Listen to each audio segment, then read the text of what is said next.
Hello students, today we are going to start circular motion.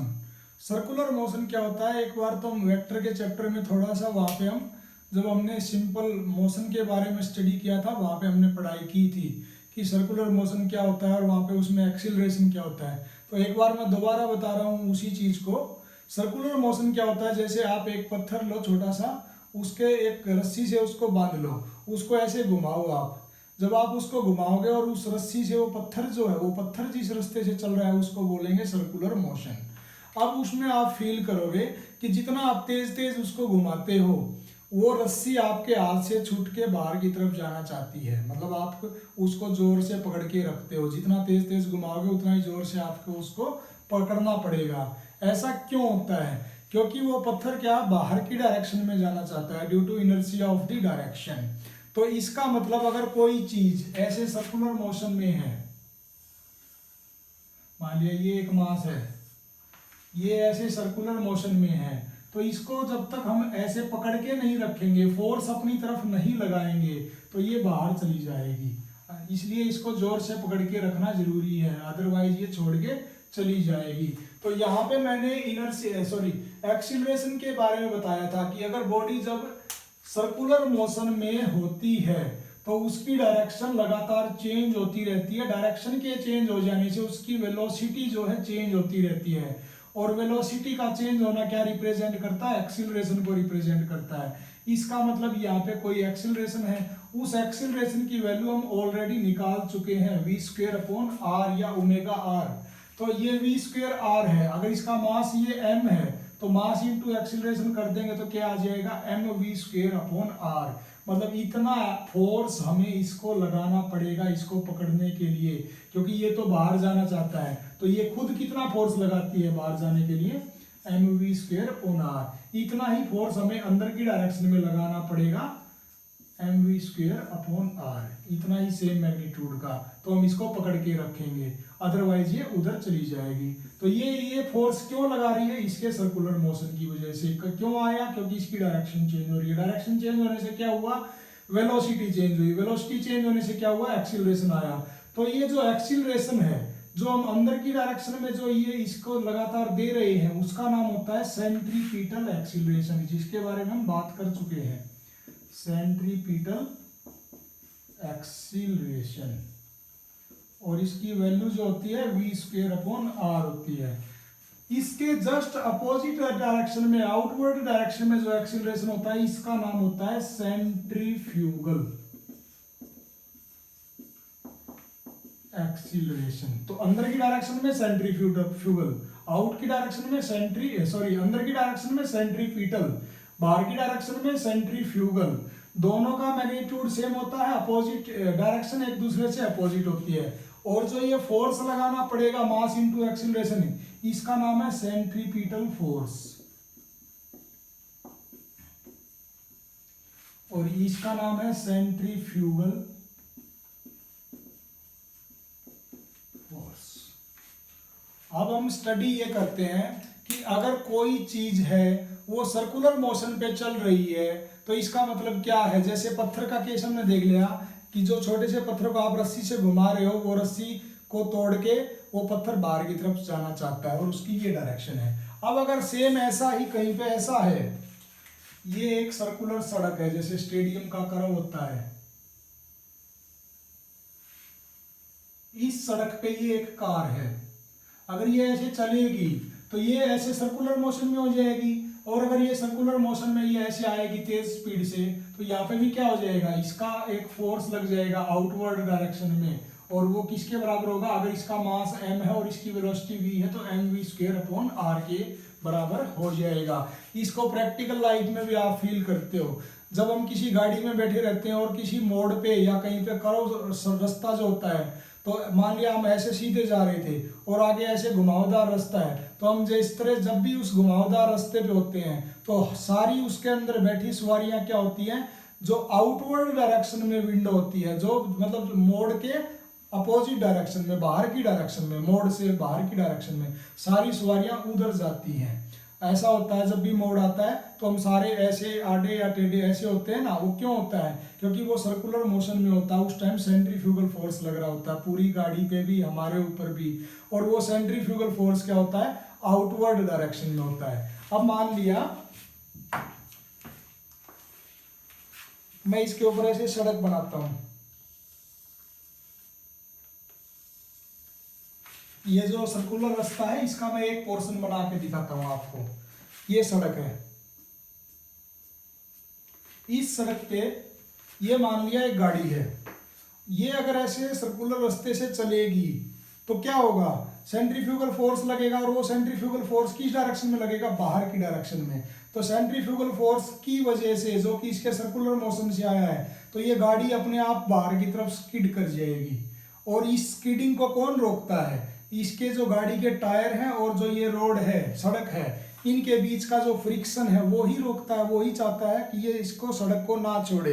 तो जितना ज्यादा friction होगा वो इसको ऐसे जाने से रोकेगा और ये स्किडिंग को रोकता है। तो इस तरह के घुमावदार रास्ते पे दो चांसेस हो सकते हैं। अगर ये गाड़ी ऐसे जा रही है, एक तो ये ऐसे जाते जाते स्किड कर जाएगी बाहर की डायरेक्शन में। दूसरा क्या होता है, ये ऐसे इसके अंदर के जो टायर हैं ये उठ जाएंगे और ये ऐसे टर्न कर जाएगी। तो या तो ये स्किड कर सकती है या फिर ये टर्न कर सकती है। तो दो प्रॉब्लम हो सकती हैं। तो इन दोनों को बचाने के लिए फ्रिक्शन का क्या काम है, या दोनों में फ्रिक्शन काम करता है या एक में करता है, वो हम आज स्टडी करने वाले हैं कि सर्कुलर मोशन में कौन फोर्स कैसे लगता है। तो today we are going to start dynamics of circular motion.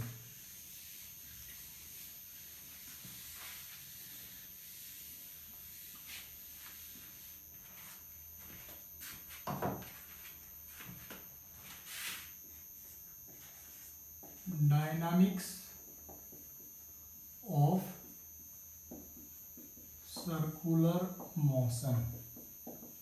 मैं क्या करता हूं, ये जो सर्कुलर मोशन मैंने बना के दिखाया है, ये जैसे मैंने ये बना के दिखाया आपको कि ये घुमावदार सड़क है, हम इसका सिर्फ एक हिस्सा ले लेते हैं, पूरा लेने की जरूरत नहीं है। और इस सड़क के ऊपर मान लिया इधर से ऐसे कोई व्हीकल आएगा, और जब वो यहाँ पे होगा, मान लिया वहां पे हम उसकी बात करेंगे। इसको आप ऐसे समझने की कोशिश करना, ये व्हीकल ऐसे आएगा, ऐसे जाएगा घुमावदार रास्ते से, ये क्योंकि मैंने घुमावदार गोल बनाया है। तो ये क्या होगा, एक तो इधर स्किड करेगा, क्यों करेगा? सेंट्रीफ्यूगल फोर्स की वजह से। तो सबसे पहले तो आप स्टडी देखो इसको, जब ये व्हीकल का अगर मास m है तो इस पॉइंट पे फिलहाल इसका वेट क्या होगा? वो वेट होगा mg, और वो किस डायरेक्शन में होगा? डाउनवर्ड डायरेक्शन में। अगर मैं इसी चीज को या बोर्ड पे बनाने की कोशिश करूं तो मुझे m को क्या, वेट को क्या करना पड़ेगा? mg डायरेक्शन ऐसे बनानी पड़ेगी। समझ गए ना? मैं इस mg को, जो कि डाउनवर्ड डायरेक्शन में है, मैं बोर्ड पे उसको ऐसे बना रहा हूं। दूसरी बात, ये जो सरफेस होता है हमेशा इसके नॉर्मल डायरेक्शन में एक रिएक्शन फोर्स लगता है, उसको क्या बोलते हैं? Normal reaction force. तो नॉर्मल रिएक्शन फोर्स, ये जो mg इसके सरफेस पे यहाँ पे क्या है? बिल्कुल परपेंडिकुलर है, डाउनवर्ड डायरेक्शन में। लेकिन नॉर्मल क्या हो जाएगा? अपवर्ड डायरेक्शन में। तो mg के अपोजिट डायरेक्शन में क्या हो जाएगा? Reaction force r। तो ये बन गया रिएक्शन फोर्स r। दूसरा और क्या होगा, ये ऐसे जाएगा तो ऐसे बाहर की डायरेक्शन में क्या लगेगा? सेंट्रीफ्यूगल फोर्स, और उसका मैग्नीट्यूड क्या है? mv²/r। तो ये सेंट्रीफ्यूगल फोर्स मैंने बना दिया mv²/r। और इसको जाने से कौन रोकेगा बाहर की डायरेक्शन में? Friction force. क्यों? क्योंकि इसके टायर जो है गाड़ी के और जो सड़क है, उन दोनों के बीच फ्रिक्शन है, तो ही तो वो बाहर की तरफ स्किड नहीं करती, अदरवाइज तो कर जाएगी वैसे जब भी घुमावदार रास्ते पे होगी। तो फ्रिक्शन फोर्स किस डायरेक्शन में होगा? वो इस डायरेक्शन में होगा। तो दिस इज फ्रिक्शनल फोर्स। अब हमारे पास चारों फोर्सेस आ गए हैं। मैं ऐसा अनुमान लगाता हूं कि आपको ये चारों फोर्सेस जो मैंने प्रैक्टिकल आपको करके दिखाए हैं और उनको बोर्ड पे कैसे बनाया है, ये आपको समझ में आ गए होंगे। ना समझ में आए तो वीडियो को बैक करके आप दोबारा भी देख सकते हो। अब हम यहां से निकालने की कोशिश करते हैं। तो दो प्रॉब्लम हो सकती है जब भी कोई गाड़ी घुमावदार रास्ते पे होती है। एक तो ये प्रॉब्लम हो सकती है जब ये ऐसे है तो ये ऐसे स्किड कर सकती है बाहर की तरफ। दूसरा ये टर्न कर सकती है, जिसको हम ओवर टर्निंग बोलते हैं। अंदर वाला जो पहिए होते हैं दोनों आगे पीछे वाले ये उठ जाएंगे और ऐसे घूम जाती है गाड़ी, पलट जाती है जिसको आप बोलते हो, और उसको इंग्लिश में ओवर टर्निंग बोलते हैं। तो पहले हम स्कीडिंग से बचाते हैं, फिर टर्निंग की देखते हैं कि टर्निंग के मामले में क्या है। First of all we discuss about the skidding. तो ये mv² r आउटवर्ड डायरेक्शन में,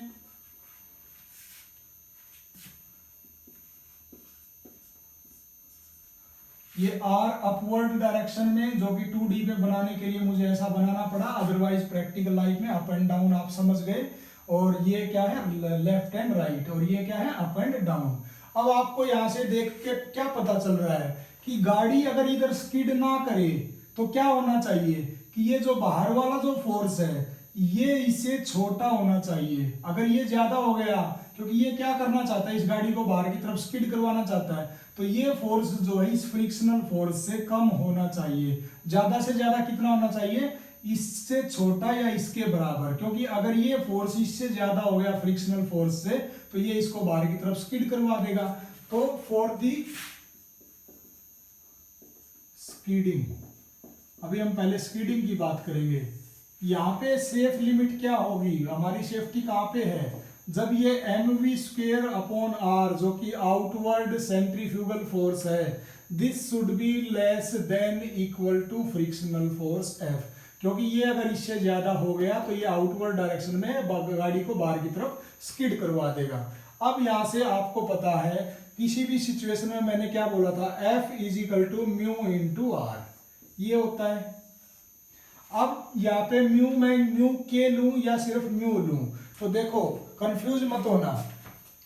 ये गाड़ी जो है इस डायरेक्शन में चल रही है, ऐसे जा रही है, लेकिन यहाँ पे आपको क्या करना, स्कीडिंग ना हो। तो स्कीडिंग ना हो तो मतलब ये इस डायरेक्शन में ना चले, हम यही चाहते हैं। तो इस डायरेक्शन में तो कोई मोशन नहीं है।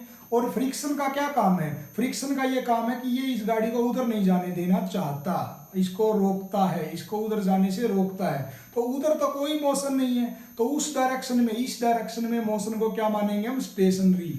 इसलिए ये जो फ्रिक्शन कोफिशिएंट ऑफ फ्रिक्शन है, ये काइनेमेटिक कोफिशिएंट ऑफ फ्रिक्शन नहीं लेना है, याद रखना, ये स्टैटिक फ्रिक्शन लेना है। दोबारा बता रहा हूँ, क्योंकि व्हीकल जो है इधर नहीं चलेगा, व्हीकल तो ऐसे चल रहा है ना, उधर जाने से रोकना है, उस डायरेक्शन में रोकना है, तो मतलब उधर कोई मोशन नहीं होगा। और उस डायरेक्शन में अगर मोशन नहीं होगा तो उस डायरेक्शन में कोफिशिएंट ऑफ फ्रिक्शन कौन सा लेंगे, स्टैटिक कोफिशिएंट ऑफ फ्रिक्शन, ना कि काइनेमेटिक कोफिशिएंट ऑफ फ्रिक्शन। इसलिए मैंने म्यू की वैल्यू स्टैटिक कोफिशिएंट लिया है। अब आपको फिगर देख के पता चल रहा होगा कि r अपवर्ड है और mg जो है डाउनवर्ड है, ऐसे दिस इज mg। तो r is equal to mg। तो f की वैल्यू क्या आ गई, म्यू इंटू mg। इस f की वैल्यू यहां पुट कर देते हैं, mv² upon r should be less than equal to mu mg।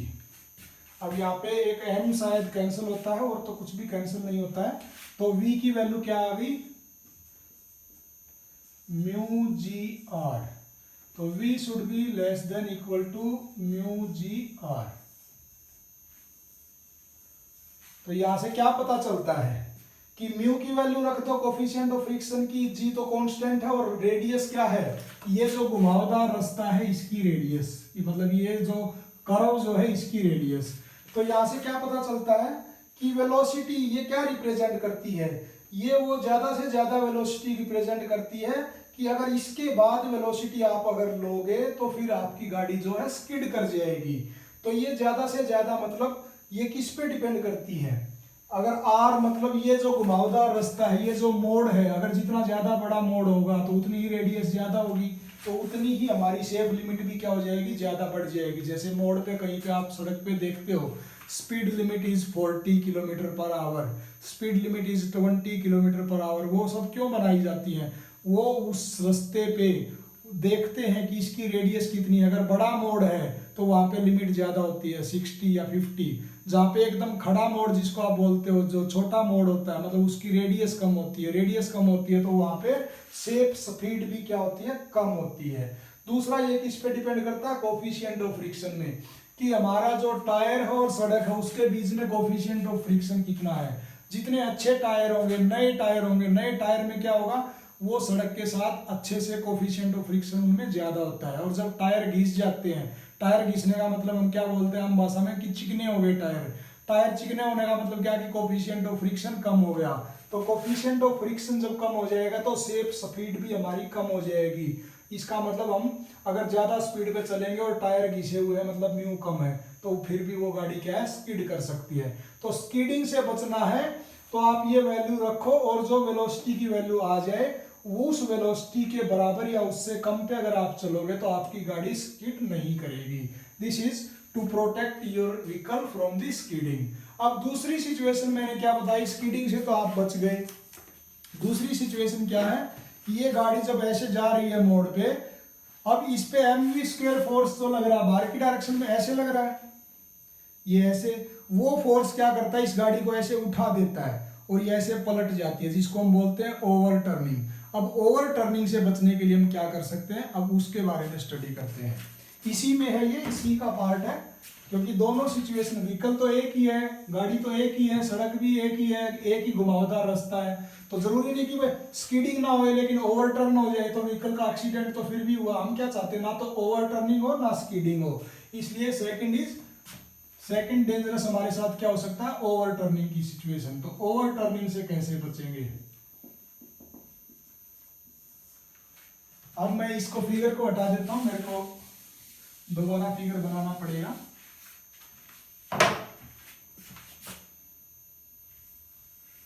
मान लिया ये ऐसे घुमावदार सड़क है और ये व्हीकल है।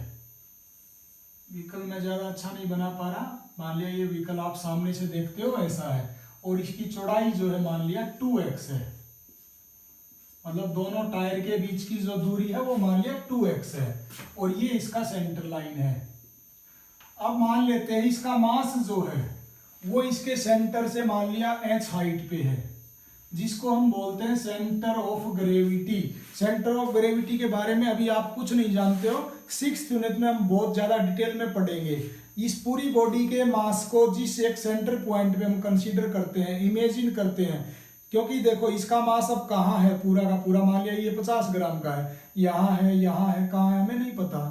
तो इसका मास कहाँ से लग रहा है, किसी अगर ये किसी चीज के ऊपर काम कर रही है तो इसका मास कहाँ से लग रहा है नहीं पता हमें। तो इसलिए एक सेंटर ऑफ ग्रेविटी नाम का पॉइंट होता है, वो इमेजिनरी पॉइंट होता है जहाँ पे हम ये मानते हैं कि इस जगह पे इसका पूरा मास फोकस है और उस पॉइंट को हम कंसीडर करके हमारी सारी कैलकुलेशन करते हैं। बाकी डिटेल में हम 6th यूनिट में पढ़ेंगे, इसके बारे में पूरा डिटेल में पढ़ेंगे कि सेंटर ऑफ ग्रेविटी क्या चीज है। तो अभी के लिए हम क्या मानते हैं कि इसका जो मास है वो इस पॉइंट पे है और ये जो सेंटर ऑफ ग्रेविटी का पॉइंट है मान लिया ये h हाइट पे है। अब इसका मास यहाँ है तो इसका वेट क्या हो जाएगा, ये हो जाएगा mg वेट। दूसरा इसके ऊपर क्या है, जब ये ऐसे घुमावदार रास्ते पे है तो ये क्या करेगा, ये करेगा एक सेंट्रीफ्यूगल फोर्स लगाएगा। तो उस सेंट्रीफ्यूगल फोर्स की वैल्यू क्या होती है, mv² अपॉन r। तो ये फोर्स mg मतलब इसका वेट तो क्या चाहता है कि ये नीचे की तरफ आए, ये गाड़ी जो है नीचे की तरफ आए। जो इसका वेट है ऐसे, वो तो इसको नीचे की तरफ दबाना चाहता है, मतलब जितना भारी व्हीकल होगा उतना ही अच्छा है। और जो ये फोर्स लगता है सेंट्रीफ्यूगल फोर्स, वो तो इस डायरेक्शन में लगता है, वो इसको क्या चाहता है, इसको पलटाना चाहता है। तो जितना सेंट्रीफ्यूगल फोर्स ज्यादा होगा वो इसको ज्यादा पलटाएगा और जितना इसका वेट ज्यादा होगा वो इसको इतना ही दबा के रखेगा। अब इन दोनों में ऐसा क्या बैलेंस बनाएं कि इसकी कोई भी ओवरटर्निंग ना हो, ये पलटे ना। तो हम क्या चाहते हैं कि ये इस पॉइंट, मान लिया ये पॉइंट ए है और ये पॉइंट बी है, तो हम क्या चाहते हैं कि ये गाड़ी जो है इस बी पॉइंट के क्रॉस उठे ना। तो इसका मतलब क्या है, ये mg यहाँ पे कितना इफेक्ट लगाता है, वो ज्यादा होना चाहिए इसके कंपैरिजन में। तो हम क्या करेंगे, मोमेंट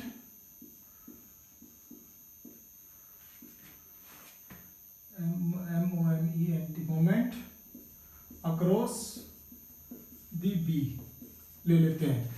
ये mg फोर्स b के अक्रॉस कितना मोमेंट लगाएगा, mg इंटू ये डिस्टेंस टोटल 2x है तो हाफ कितनी हो जाएगी x, mg इंटू x। इतनी मोमेंट ये क्या करेगा, इसको नीचे की तरफ खींचेगा।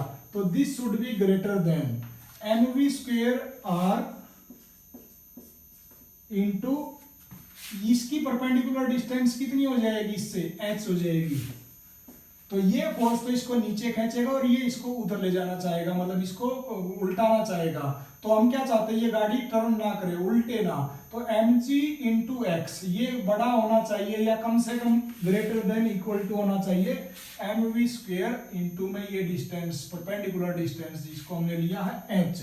तो यहां से v की वैल्यू क्या आएगी, देखो m से m कैंसिल हो गया, ये r इधर आ जाएगा, g x into r should be greater than equal to v square into h. इस h को इधर ले आते हैं, g x r upon h should be less than equal to v, और दोनों का। तो ये v को मैं उल्टा करके ऐसे लिख देता हूं, जी एक्स आर इंटू एच। अब इधर से देखो, ये वेलोसिटी किस किस पे डिपेंड करती है, एक तो रेडियस पे, यहाँ पे भी ये रेडियस पे डिपेंड करती है। मतलब ये घुमावदार रास्ता जो है, इसकी रेडियस जितनी ज्यादा होगी उतनी हमारे लिए सेफ स्पीड बढ़ जाएगी। रेडियस का बढ़ना, सेफ स्पीड का बढ़ना। एक्स मतलब गाड़ी की चौड़ाई जितनी ज्यादा होगी उतना ही अच्छा है, इसलिए चौड़ी कार या चौड़े चौड़े ट्रक, जितने भी चौड़ी गाड़ियां होती हैं उनमें सेफ स्पीड जो होती है वो ज्यादा होती है। एच क्या रिप्रेजेंट करता है, हाइट को रिप्रेजेंट करता है कि उसका मास कहाँ पे कंसंट्रेटेड है। तो जितना ऊंचा व्हीकल होता है वो उसके पलटने के उतने ही ज्यादा चांस होते हैं। नीची कार होती है, जो चौड़ी चौड़ी कारें होती हैं, जो नीची नीची कारें होती हैं, स्पोर्ट्स कार आप देखते हो वो सारी नीची होती हैं। क्यों? क्योंकि उनमें एच की वैल्यू कम होती है। एच की वैल्यू अगर ज्यादा होगी तो सेफ स्पीड की वैल्यू कम हो जाएगी, because V is inversely proportional to H. तो अब हम क्या करेंगे, एक बार v की वैल्यू इस फार्मूला से निकालेंगे जो कि ओवर टर्निंग के बारे में बताएगा। मान लिया इसकी वैल्यू आ गई 40 किलोमीटर पर आवर। एक बार इससे निकालेंगे, मान लिया इसकी वैल्यू आ गई 30 किलोमीटर पर आवर।